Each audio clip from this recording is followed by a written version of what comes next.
चलिए आज जो हम समझने जा रहे हैं, जो आज का यूनिट है वो हमें क्वेश्चन पूछना सिखाता है हाउ लॉन्ग से। हाउ लॉन्ग से क्वेश्चन पूछते हैं वक्त के बारे में, कितने वक्त से या कितने अरसे से, ठीक है, कितने अरसे से, कितने वक्त से, कितनी देर से, कितने दिनों से, कितने जमाने से, कितने लम्हे से, वगैरह वगैरह। वक्त की ड्यूरेशन और मुद्दत के बारे में जो सवाल होता है वो किससे होता है? हाउ लॉन्ग से होता है, कितनी देर से। एक लफ्ज है, बहुत कॉमन लफ्ज है हाउ लॉन्ग, इसका इस्तेमाल कर, सही इस्तेमाल करना इसका सीखिए, ठीक है जी। अब देखिएगा यहां पर, जिल is on holiday in Ireland. जिल आयरलैंड में छुट्टियों पर है। शी इज देयर नाउ, अभी वो वहीं पर है। She arrived in Ireland on Monday, वो आयरलैंड में मंडे को पहुंची। टुडे इज थर्सडे, आज जुमेरात है, तो मंडे से ट्यूसडे, वेंसडे, थर्सडे, तीसरा दिन है। How long has she been in Ireland, वो आयरलैंड में कितने दिनों से है। How long has she been in Ireland, वो आयरलैंड में कितने दिनों से है। She has been in Ireland, वो आयरलैंड में है सिंस मंडे, मंडे से, या she has been in Ireland for 3 days, वो आयरलैंड में है 3 दिनों से। सिंस और फॉर का इस्तेमाल आपने पहले भी सीखा था।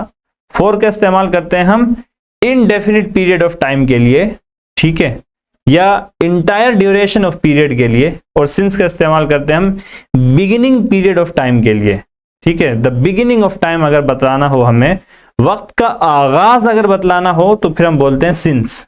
मिसाल के तौर पर मंडे इसका कब हुआ था, वो 3 दिन इसके कब शुरू हुए थे, 3 दिन का आगाज आयरलैंड में इसका हुआ था मंडे से, तो मंडे क्या है, बिगिनिंग पीरियड ऑफ टाइम है, उसके लिए हम सिंस इस्तेमाल करेंगे।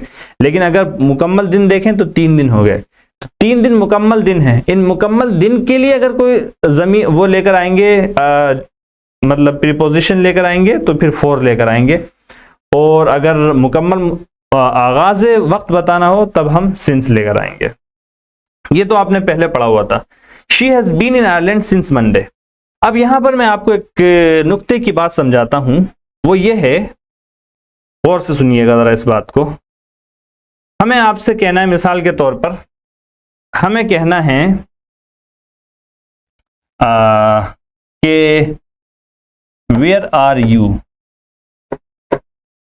ठीक है, वेयर आर यू, तो इसके माना है क्या, आप कहां पर हैं, अभी आप कहां पर हैं, ये माना है इसके, क्या, where are you right now, जब हम इसका इस्तेमाल करते हैं। लेकिन अगर यही सेंटेंस हम परफेक्ट में बनाएं तो फिर ये यूं बनेगा,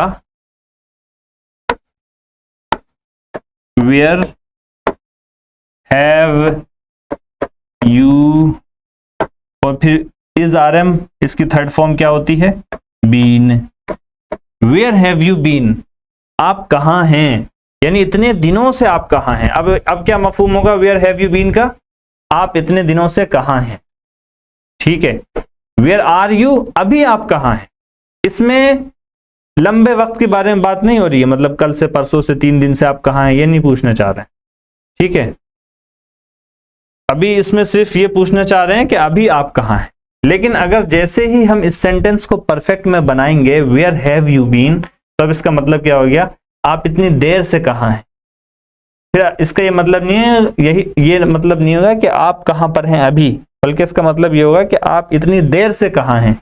मैं आपको 3 दिनों से ढूंढ रहा हूं, 3 घंटों से ढूंढ रहा हूं, 4 घंटों से ढूंढ रहा हूं, 1 महीने से ढूंढ रहा हूं, आपसे बात ही नहीं हो पा रही।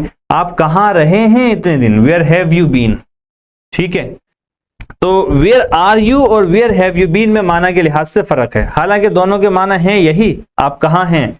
लेकिन वेयर हैव यू बीन जब बोलेंगे, जब आपको उसमें टाइम और एक लंबा टाइम जो है शामिल करना मकसूद हो, और वेयर आर यू में एक लंबा टाइम मकसूद नहीं होता, बल्कि अभी फिलहाल आप कहां हैं ये बतलाना मकसूद होता है, ठीक है।